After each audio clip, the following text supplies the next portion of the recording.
नमस्कार। आज का विषय है पंचम वर्ण। बच्चे पंचम वर्ण को लगाते समय कुछ गलतियां करते हैं, उनसे कुछ त्रुटियां हो जाती है। आज हम इसी विषय पर बात करेंगे। सबसे पहले जानते हैं पंचम वर्ण। ये पंचम वर्ण कहते किसे हैं? यहाँ देखिए, क, ख, ग, घ, अंग। ये जो पांचवा वर्ण है, च, छ, ज, झ, ञ, ट, ठ, ड, ढ, ण, त, थ, द, ध, न, प, फ, ब, भ, म। हम इसे ही, ये पांचवें वर्ण को ही कहते हैं पंचम वर्ण। यानी पंचम वर्ण अंग, ञ,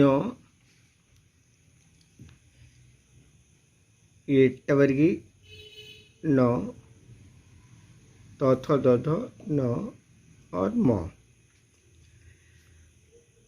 अब यहाँ देखिए, बच्चों को जब ये दिया जाता है कि पंचम वर्ण के स्थान पर अनुस्वार लगाइए, तो सीधा जो है वे लिख देते हैं रंग, मंजन, डंडा, अंत। इस तरह से ये बड़े ही आराम से जो है ये इस काम को कर लेते हैं। लेकिन यही प्रश्न अगर उल्टा पूछ दिया जाता है उनसे कि अनुस्वार के स्थान पर पंचम वर्ण लगाकर लिखे, तो उनसे बहुत तरह की गलतियां हो जाती है। सबसे पहली बात ये, बच्चों को लगता है कि अनुस्वार का मतलब ये नौ लगाना है, जैसे कि हम अंत में लगा देते हैं इस तरह से, आधा नौ तो। जिस तरह से हम यहाँ देखिए लगा दिए गंदा। अब हमें लगता है कि बस यही तो है, नौ लगा देना है, हो जाएगा। लेकिन ऐसा नहीं है। अब देखिए, यहाँ से फिर से देखते हैं हम लोग रंग। पंचम वर्ण, चूंकि ये हम लोग देख रहे थे अभी कि ये 5 हैं, तो ये पांचों कहाँ कहाँ लगते हैं, हमें इसी चीज को समझना है। अब ये रंग है, तो अब ये देखिए अनुस्वार के बाद वाला वर्ण को देखिए, गौ है। अब ये गौ का जो है, जो पंचम वर्ण है वो लगेगा। अब देखिए गौ किस, ये देखिए क, ख, ग, घ, अंग। यानी गौ का जो पंचम वर्ण है, क वर्ग का ये पूरा ही, इस वर्ग का ये पंचम वर्ण है अंग। तो चूंकि वहां गौ हमें मिला था रंग में, तो गौ का जो पंचम वर्ण है वही यहां लगेगा। अब क्या करेंगे हम, रौ लिखे, और ये अनुस्वार तो लिखना नहीं है क्योंकि अनुस्वार की जगह पर पंचम वर्ण लगेगा। तो पंचम वर्ण क्या लिख रहा है, गौ का पंचम वर्ण क्या है, अंगौ है। तो अब ये देखिए, और सबसे बड़ी बात कि ये जो अनुस्वार है ये आधा वर्ण है, तो हम इसको आधा ही लेंगे। अंगों को आधा लेने का मतलब हुआ कि इसके नीचे हलंत लगाएंगे, और ये गौ जैसे है, गौ उसी तरह से उतार देंगे। अब ये अनुस्वार के बदले सिर्फ ये अंगो आया, ये आधा। ये हम उसी तरह पढ़ेंगे रंग, जैसे इसे पढ़ रहे थे। अब देखिए मंजन। अब मंजन में देखना क्या है कि अनुस्वार मौ के ऊपर है, उसके बाद जौ है। तो अब जौ का हम पंचम वर्ण खोजेंगे कि जौ का पंचम वर्ण क्या है। फिर हम यहाँ जाएंगे, देखिए जौ यहाँ है। अब ये चौ वर्ग है, ये चौ वर्ग का जो पंचम वर्ण है वो है यो। अब यहाँ फिर आइए, अब हम मौ लेंगे यहाँ से। अब जौ के जगह पर ये अनुस्वार के बदले पंचम वर्ण जौ का है यो, तो यो को इस तरह से हम लिखेंगे आधा, और उसके बाद जौ और नौ जैसे लिखा हुआ है उसी तरह से लिख देंगे। उसी तरह से देखिए डंडा, अब ये डॉ लिया। अब उसके बाद अनुस्वार के बदले डॉ का पंचम वर्ण क्या होगा? डॉ का पंचम वर्ण आप यहाँ देख सकते हैं कि ये नौ है।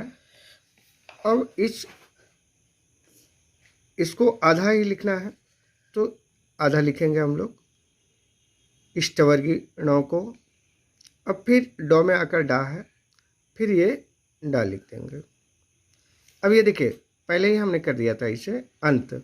अब इसे किस तरह से किया गया है, यही फार्मूला यहाँ भी है। देखिए अब अ लिया हमने, उसके बाद ये तौ का पंचम वर्ण देखिए ये नौ है, ये नौ है। तो अब हमने इसे यहाँ लिया, मैं इसे यहाँ ले रहा हूँ, देखिए आधा नौ और तौ। इस तरह से हम लोगों को लिखने की आदत है, यहाँ दिक्कत नहीं होती है। दिक्कत फिर हो जाती है, जैसे देखिए यहाँ कंपन क। अब ये देखिए प का पंचम वर्ण क्या है? प, फ, ब, भ, म। तो अब हम यहाँ अनुस्वार के बदले आधा मौ लेंगे। हमने जैसा बताया था कि ये अनुस्वार मतलब आधा वर्ण ही है यहाँ, तो मौ यहाँ आधा ही है। फिर प नौ इस तरह से ले लिए। दिनांक, अब ये दी पहले हम लिख देंगे, अब ये ना भी लिख देंगे। उसके बाद अब ना के बाद वाला वर्ण देखिए क्या है? क है, और क किस वर्ग का है? क, ख, ग, घ, अंग। तो ये अंगों को हम यहाँ लेंगे आधा। अब फिर क को इसी तरह लिख देंगे। इसी तरह देखिए पंचम प, फिर चौ का पंचम वर्ण है यो, अब फिर चौ, फिर म पंचम। पंडित प, अब यहाँ पर देखिए डॉ है, डॉ का पंचम वर्ण इस तरह से हम आधा नौ लेंगे, और इस तरह से हर्ष इकार की मात्रा हो गया। गंधा को देखिए फिर हम लोग उसी तरह से लिखे थे कि दौ का पंचम वर्ण चूंकि नौ है, तो अब हम इसे आधा नौ लिए थे, दौ में आकर दा। अंबर, अब देखिए अ, अब ब का पंचम वर्ण क्या है? प, फ, ब, भ, म। तो हम यहाँ आधा मौ लेंगे, फिर ब और र, अंबर हो गया। उसी तरह से यहाँ देखिए पंखा है। अब प लिया, और ये ख देखिए, ख का पंचम वर्ण होता है क, ख, ग, घ, अंगो। अब हम अंगों को लेंगे और इसको आधा लेंगे, तो आधा इस तरह से हलंत लगाएंगे और ख में आकार। फिर मंदिर, अब देखिए अनुस्वार के बाद वाला जो वर्ण है ये दौ है। दौ का क्या होता है पंचम वर्ण? तौ, थौ, दौ, धौ, नौ। तो हम यहाँ आधा नौ लेंगे, और यह हर्षिकार की मात्रा चूँकि पहले लगता है आधा वर्ण का, तो इस तरह से लगाएंगे। मंदिर ब, दौ का पंचम वर्ण ये नौ है,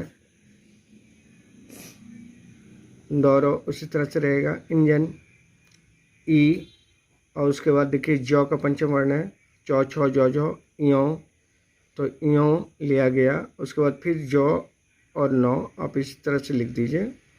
घंटा घ, टौ का पंचम वर्ण है टौ, ठौ, डौ, ढौ, णौ, ये नौ है, तो ये आधा लेंगे और टौ आकर टा, घंटा। तो बच्चों इस तरह से ध्यान ये रखना होगा कि ये पंचम वर्ण 5 हैं, और ये पांचों का प्रयोग होगा पंचम वर्ण यानी अनुस्वार के स्थान पर। इसको ध्यान में रखते हुए ये जो है हमें काम करना है, देखना पड़ेगा। ये क को पहले पूरा आपको याद रहना चाहिए, ये अगर कहीं भूले तो फिर गए आप। क्योंकि सबसे पहले आपको ये जानना है कि ये किस वर्ग का वर्ण है और इसका पंचम वर्ण क्या है। जैसे क ख ग घ का अंगो है, च छ ज झ का यो है पंचम वर्ण, ट ठ ड ढ का पंचम वर्ण नौ है, त थ द ध का पंचम वर्ण नौ है, प फ ब भ तक का ये पंचम वर्ण म है। अब उसी तरह से जब यहाँ गौ आया तो गौ का पंचम वर्ण अंगो, जो आया तो जो का पंचम वर्ण यो, डो आया तो इसका पंचम वर्ण ये आधा णो, ये तो आया तो तो का पंचम वर्ण जो है ये तोथो का नौ। इस तरह से ये पंचम वर्ण जो आधा लिखेंगे हम ये बदले जाएंगे। देखना ये पड़ेगा कि अनुस्वार के बाद वाला वर्ण जो है वो किस वर्ग का है और उसका पंचम वर्ण क्या है। धन्यवाद।